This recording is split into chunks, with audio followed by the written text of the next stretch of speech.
नमस्कार, स्वागत है आपका। आप देख रहे हैं प्राइम टीवी। मैं हूं आपके साथ अदिति मिश्रा। वक्त है 4 बजे की 4 बड़ी खबरों का। शुरुआत करेंगे तेलंगाना के साथ, जहां संगारेड्डी जिले में दवा की फैक्ट्री में हुए धमाके में मरने वालों की संख्या बढ़कर 36 हो चुकी है।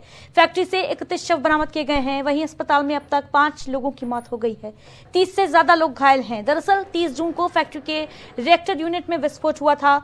हादसा पाश मिलारम इंडस्ट्रियल एरिया स्थित सिगाची इंडस्ट्रीज में सुबह हुआ। वहीं प्रधानमंत्री नरेंद्र मोदी ने पीएम नेशनल रिलीफ फंड से मृतकों के परिजनों को 2 लाख और घायलों को 50,000 की मदद की घोषणा की है। दरअसल जिस फैक्ट्री में ब्लास्ट हुआ वहां केमिकल से जुड़ा काम होता था और जिस दौरान यह हादसा हुआ उस वक्त फैक्ट्री में काम चल रहा था। जैसे ही रिएक्टर फटा वहां आग लग गई और पूरी यूनिट का शेड उड़ गया।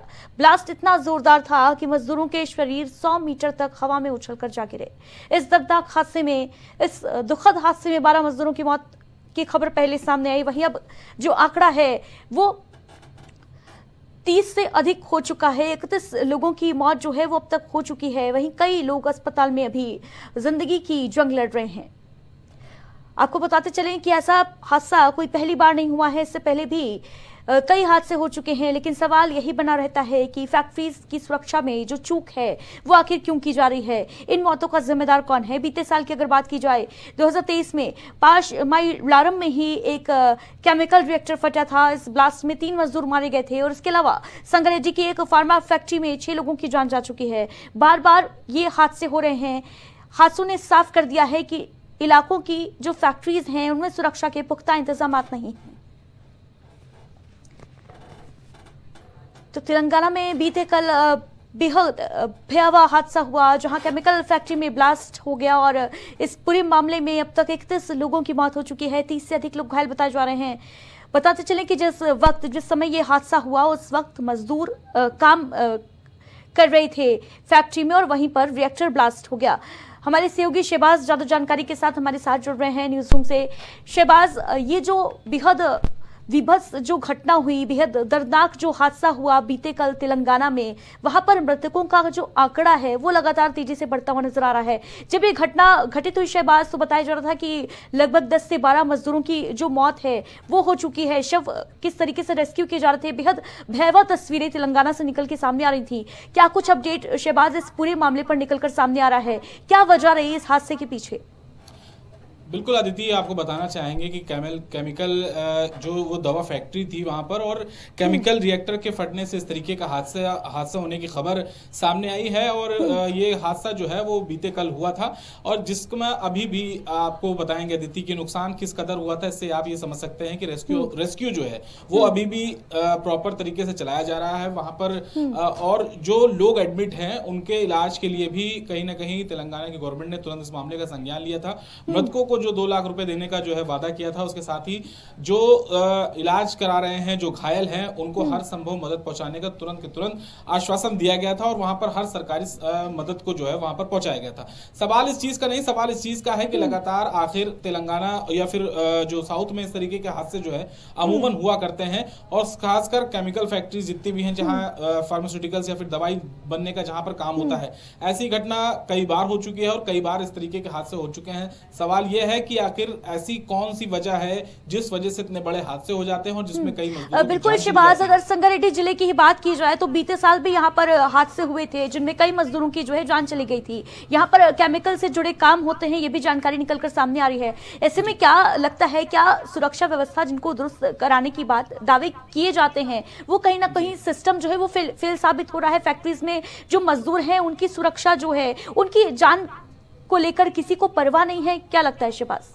देखिए, कुछ बिल्कुल इसी तरीके की चीजें निकलकर सामने आ रही हैं कि मजदूरों को जो वहां पर काम करने वाले कर्मी हैं, आखिर उनको ऐसी चीजें, इक्विपमेंट्स उनको क्यों नहीं दिए जाते हैं, ये बड़ा सवाल उठ जाता है। पिछली बार भी बॉयलर फटा था केमिकल फैक्ट्री में और हादसा हुआ था, कई मजदूरों की तड़प कर मौत हुई थी। और उससे भी ज्यादा दर्दनाक हादसा ये भी है जो आज जो प्रत्यक्षदर्शी हैं अदिति, उन्होंने साफ तौर पर बताया है, जिन्होंने वीडियो को बहुत करीब से, जिन्होंने इस घटना को बहुत करीब से देखा है, उनका साफ तौर पर यही कहना था कि जो शव थे, वो जो लोग थे वहां पर काम कर रहे थे, उनकी जो बॉडी है वो 100 मीटर ऊपर उठती हुई नजर आई है, मतलब काफी ऊपर हवा में उछलती हुई देखी गई थी। तो जिस तरीके के इतना भयानक जो हादसा हुआ है, इस हादसे से आप देख सकते हैं, समझ सकते हैं कि कितनी तेज वो ब्लास्ट हुआ होगा और कितनी जल्दी लोगों की जो है उसमें झुलसकर दर्दनाक मौत हुई होगी, क्योंकि केमिकल से जुड़ी हुई चीज थी, दवा का वहां पर काम होता था। इस घटना पर बीते कल राहुल गांधी ने भी कहीं ना कहीं दुख जताया था। उनको जब जैसी ये घटना मालूम चली, उन्होंने अपने सोशल मीडिया एक्स पर ये ट्वीट करते हुए डाला था कि हर संभव मदद जो है तेलंगाना की जो सरकार है वो करेगी, करनी चाहिए। और इस घटना पर राहुल गांधी ने दुख भी जताया था। तो कहीं ना कहीं अदिति ये सवाल बिल्कुल शिबाज, घटना हो जाती है उसके बाद कार्रवाई होती है, हम देखते रहते हैं कि घटना होने के बाद जो है वो दुख शोक व्यक्त किया जाता है, तमाम पार्टीज के द्वारा शोक व्यक्त किया जाता है, सरकार के द्वारा। लेकिन अगर हम लेबर लॉस की बात करें, अगर हम लेबर्स की, मजदूरों की सुरक्षा की बात करें, तो कहीं ना कहीं उसमें चूक जो है वो आज से ही नहीं, दशकों से देखते हम आ रहे हैं किस तरीके से उनकी सुरक्षा के जो इंतजामात हैं वो नाकाफी साबित होते हैं। यही वजह है शायद कि हादसे होना आम बात है, लेकिन हादसे में जान चली जाना मजदूरों की, ये बहुत बड़ी घटना हो जाती है शहबाज। और यही वजह है शायद कि 31 लोग अपनी जान से हाथ धो बैठे।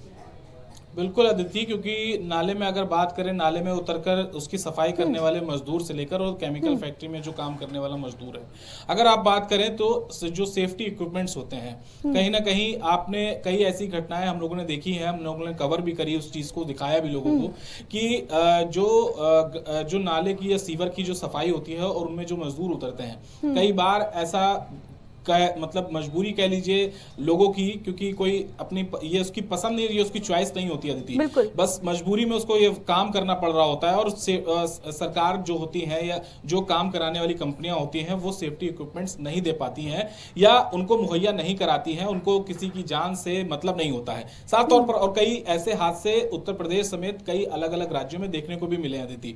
और चाहे जब मजदूर उतरते हैं जो गटर की सफाई करने के लिए, तो एक केमिकल, एक गैस जो होती है जो शरीर के लिए इतनी ज्यादा खतरनाक होती है, उसमें इतना ज्यादा केमिकल होता है कि आदमी की तुरंत दम घुटता है और फिर जो है वो वहीं पर ही अपना दम तोड़ देता है। ठीक ऐसी घटना इन सब फैक्ट्रियों की भी बात कर लीजिए, लगातार साल दर साल हर साल ऐसा देखने को मिलता है कि बॉयलर फटा और केमिकल ब्लास्ट हुआ और कई लोगों की वहां पर मौत हो गई। सवाल ये है कि चुपचाप से जो है धनराशि बांट दी जाती है, सहायता राशि दे दी जाती है और फिर उस घटना का पूरी तरीके से आपाधापी में गुजार दिया जाता है, उस पर कोई सख्त कार्रवाई नहीं की जाती है या उसके अगेंस्ट कोई एक्शन लिया जाए, उसके मानक तय किए जाएं, किस तरीके से काम किया जा रहा है उसके बराबर चेक किए जाएं हर एक चीजों को, तो ऐसे हादसों से बचा जा सकता है, ऐसे लोगों की जान जाने से भी बच सकती है। जी बिल्कुल शहबाज, अब इन हादसों की चर्चा हम लगातार करते हैं, किस तरीके से हादसे हो जाते हैं, लोग अपनी जान गंवा देते हैं और उन्हें सहायता राशि देकर संवेदना व्यक्त करके रफा दफा कर दिया जाता है उस मामले को। कुल मिलाकर कहा जाए शहबाज, तो देश में, भारत में अगर बात की जाए तो जान की कीमत जो है वो बेहद कम नजर आती है ऐसे तमाम मामलों को देखते हुए। फिलहाल हमारे साथ जुड़ने के लिए और जानकारी साझा करने के लिए बहुत बहुत शुक्रिया आपका।